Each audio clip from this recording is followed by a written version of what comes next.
Halo teman-teman semua, ketemu lagi bersama saya Stefanus Medianto di YouTube channel saya.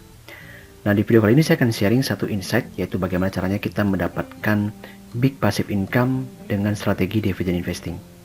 Di mana menurut saya insight ini akan sangat bermanfaat khususnya untuk teman-teman investor pemula maupun teman-teman investor yang memiliki time frame panjang, ya, agar bisa meraih passive income secara maksimal melalui dividen saham. Yuk kita mulai dengan ulasannya. Nah, berikutnya saya akan share 5 saham terbaik ya yang memiliki big dividend menurut pengamatan saya. Di mana 5 saham ini saya seleksi secara ketat dari sekian saham yang memang memiliki historical pembagian dividen besar. Di mana saya berfokus pada dua kriteria.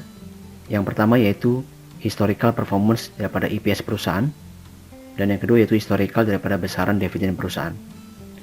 Dengan berfokus pada dua aspek tersebut, maka kita bisa membuat proyeksi terhadap pertumbuhan dividen perusahaan ke depannya yang bisa memberikan kita conviction yang lebih tinggi untuk berinvestasi jangka panjang di saham tersebut. Nah, pada list pertama saya memiliki saham Bank Rakyat Indonesia. Dan berikut merupakan grafik daripada pertumbuhan EPS perusahaan. Bisa kita perhatikan ya bahwa pada tahun 2015 sampai dengan 2019 itu EPS BBRI terus mengalami pertumbuhan ya. Dan hal ini terus berlanjut sampai dengan tahun 2024. Meskipun memang harus kita akui bahwa pertumbuhan EPS pada 2024 itu flat ya, dengan pertumbuhan pada 2023. Dimana kalau kita perhatikan, kejadian ini mirip seperti kejadian pada tahun 2015 ke 2016. Ya, dimana memang pada saat itu, ekonomi juga sedang mengalami challenging ya, atau sedang mengalami tekanan seperti itu. Sehingga mengakibatkan EPS daripada BBRI agak flat. Namun dengan melihat historical performance dan juga kemampuan manajemen, maka kita bisa memiliki keyakinan bahwa pasti akan ada solusi bagi perusahaan ini yang bisa membuat EPS bisa kembali bertumbuh dalam tren positif. Oleh karena itu, dengan menggunakan historical pertumbuhan EPS perusahaan, maka kita bisa memiliki proyeksi dividen per share itu sebagai berikut.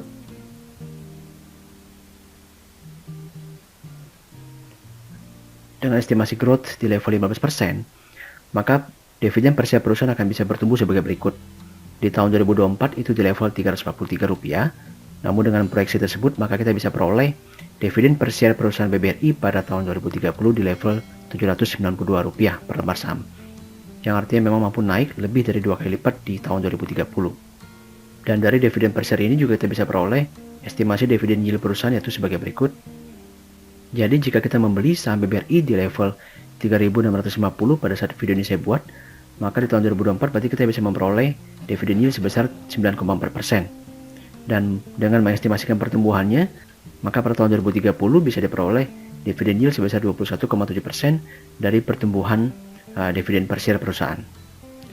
Nah, bicara mengenai angka ini, teman-teman semua ya, 21,7% itu merupakan sebuah angka yield yang sangat besar.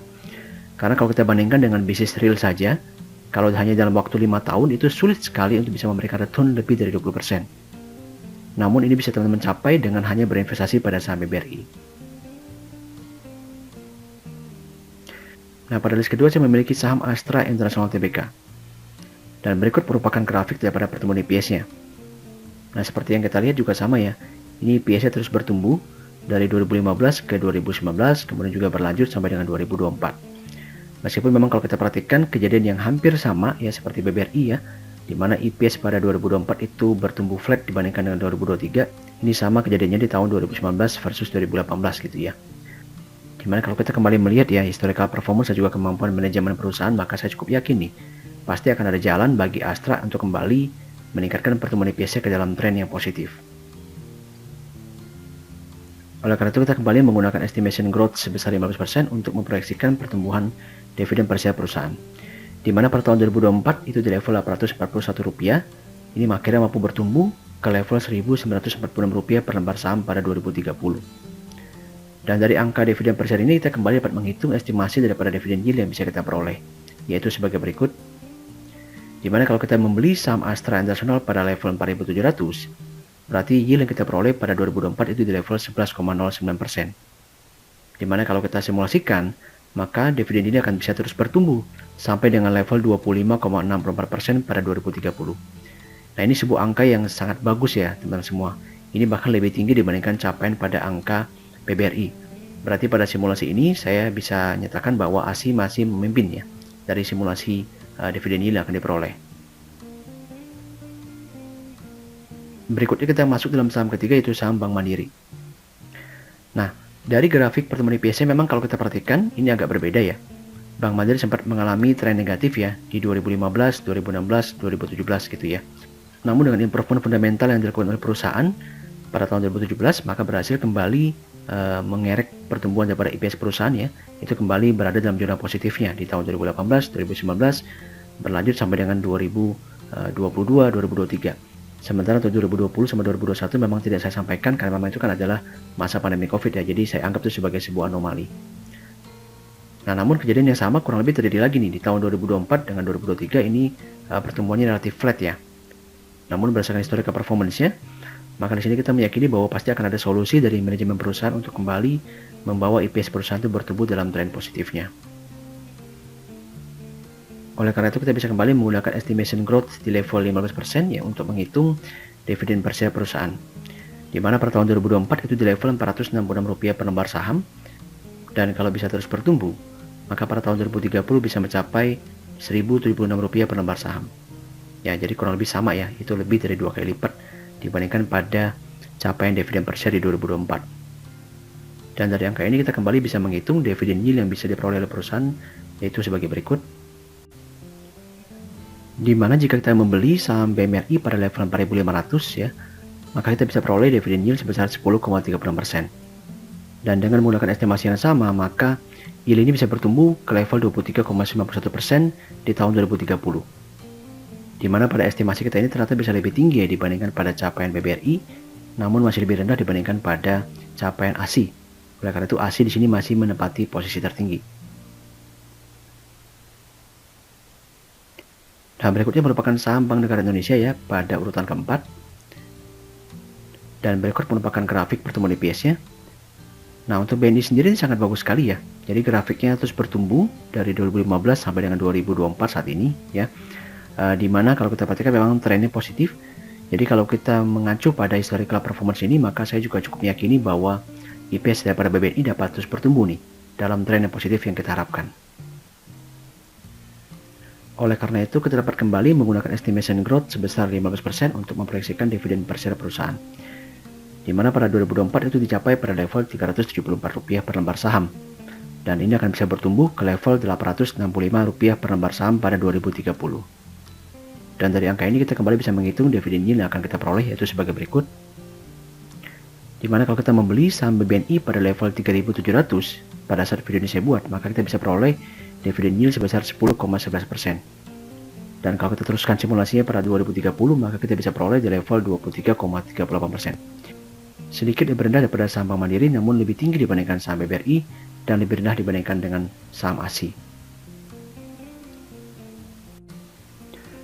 Oke, berikutnya merupakan list saham kelima, yaitu UNTR.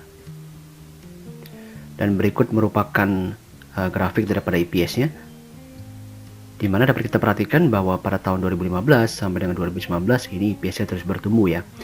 Meskipun memang pada tahun 2022, 2023 sampai dengan 2024 ini mulai mengalami penurunan. Namun saya tetap memiliki keyakinan lebih nih terhadap UNTR, makanya saya masukkan dalam list ini. Kenapa? Karena memang penurunan ini menurut saya hanya merupakan sebuah siklus gitu ya. Selain karena terjadinya penurunan harga coal dunia, hal ini juga diakibatkan diversifikasi ataupun restructure sumber pendapatan yang dilakukan oleh UNTR ya, dengan mulai berfokus pada pendapatan non-coal seperti pada bisnis emas maupun nikel mereka. Sehingga saya cukup yakin ya dengan kemampuan manajemen perusahaan, maka suatu waktu kontribusi dari pendapatan non-coal akan mulai bisa mengcover penurunan daripada pendapatan coal seperti itu. Dan bukan tidak mungkin kan kalau harga coal dunia dapat kembali rebound nih, misalnya saja ke level 150 USD per ton seperti itu kan. Maka tentunya jika hal itu terjadi akan berdampak besar nih terhadap pendapatan daripada UNTR. Sehingga saya yakin UNTR dapat kembali meningkatkan pertumbuhan IPS-nya dalam tren yang positif. Oleh karena itu dari data ini maka kita kembali dapat melakukan estimasi terhadap dividen per share perusahaannya dengan menggunakan estimasi growth sebesar 10% ya. Jadi memang saya pakai pendekatan konvensional saja sebesar 10% seperti itu. Dimana kalau kita hitung dari dividen per share di 2024 ya sebesar 19.531, maka ini bisa berkembang menjadi Rp45.178 per lembar saham pada 2030. Dan dari angka ini maka kita bisa kembali menghitung dividen yield yang bisa kita peroleh, yaitu sebagai berikut. Jika teman-teman membeli saham UNTR pada level 22.700, maka di 2024 bisa memperoleh dividen yield sebesar 9,22%, dan hal ini akan berkembang menjadi 21,33% pada tahun 2030 nanti. Nah, dari 5 saham yang saya simulasikan, maka kita berarti mendapatkan pemenangnya adalah saham ASI ya, dengan capaian dividen yield mencapai lebih dari 25%. Sementara yang terendah adalah saham UNTR. Oke, dan berikutnya sebelum saya masuk dalam paparan simulasi daripada skenario dividen investing, maka izinkan saya untuk menyampaikan informasi sebagai berikut ya teman-teman semua. Bahwa saat ini kami sudah memiliki 2 channel informasi yang bisa teman-teman follow untuk bisa mendapatkan berbagai macam update market, informasi teknikal maupun fundamental, serta edukasi-edukasi lainnya. Untuk link joinnya sendiri sudah saya sertakan pada deskripsi video ya. Dan bagi teman-teman yang mungkin sudah mempertimbangkan untuk membuka akun sekuritas, maka bisa mempertimbangkan untuk membuka akun Henan Putra Sekuritas melalui nomor WhatsApp sebagai berikut. Dengan benefit utamanya adalah bisa mendapatkan free layar televisori dari kami. Kita lanjutkan dengan ulasannya. Nah, pada bagian ini saya akan paparkan 3 model simulasi ya, dengan menggunakan pendekatan dividen investing seperti itu. Nah, yang pertama adalah kita menggunakan metode lump sum terlebih dahulu ya. Di sini memang saya menggunakan modal awal sebesar 100 juta. Nah, mungkin ada yang bertanya nih, bagaimana jika misalkan teman-teman belum memiliki modal sebesar itu? Ya, terus terang saya harus menyarankan ya, memang harus dikumpulkan dulu lah modal awalnya ya. Misalnya saja teman-teman mengumpulkan 10 juta gitu ya. Dan memang di awal itu saran saya coba dulu di instrumen investasi yang lebih aman. Misalnya seperti obligasi retail pemerintah, ataupun deposito berbunga tinggi seperti itu. Sampai dananya cukup, baru teman-teman memulai investasi di saham dengan menggunakan pendekatan dividen investing. Nah, kembali kita kepada simulasi ini. Maka dengan modal awal sebesar itu, dan kita berinvestasi pada saham ASI, maka di tahun 2030 teman-teman bisa memperoleh dividen sebesar 25.640.000 gitu ya, atau yieldnya kurang lebih 25,64% per tahun. Dengan total akumulasi dividen berarti yang kita dapatkan dari tahun 2025 sampai dengan 2030 itu lebih dari 111 juta seperti itu. Nah, sekarang pertanyaan kedua adalah bagaimana kalau misalkan kita mereinvestasikan dividen yang diperoleh setiap tahunnya ke dalam saham tersebut. Maka kita akan memperoleh hasil sebagai berikut ya. Nah, dengan modal awal yang sama, namun kita mereinvestasikan dividen itu kembali di dalam saham tersebut, maka berarti per 2026 akan mulai terjadi peningkatan dividen ya, karena kan jumlah sahamnya semakin besar. Dan pada tahun 2030 ternyata mampu meningkat nih, lebih dari 2 kali lipat ya, bisa mencapai 56.500.000 nih di tahun 2030 dividen yang kita peroleh pada setiap tahunnya. Dan kalau kita hitung akumulasinya ternyata jauh lebih besar lagi yang kita dapatkan ya, yaitu lebih dari 177 juta ya, atau kurang lebih mencapai 60% lah pertumbuhannya. Ya, jadi bisa dibayangkan ya, dengan menambahkan atau mereinvest dividen itu ke dalam saham ASI, maka akumulasi dividen kita peroleh bisa jauh lebih besar lagi.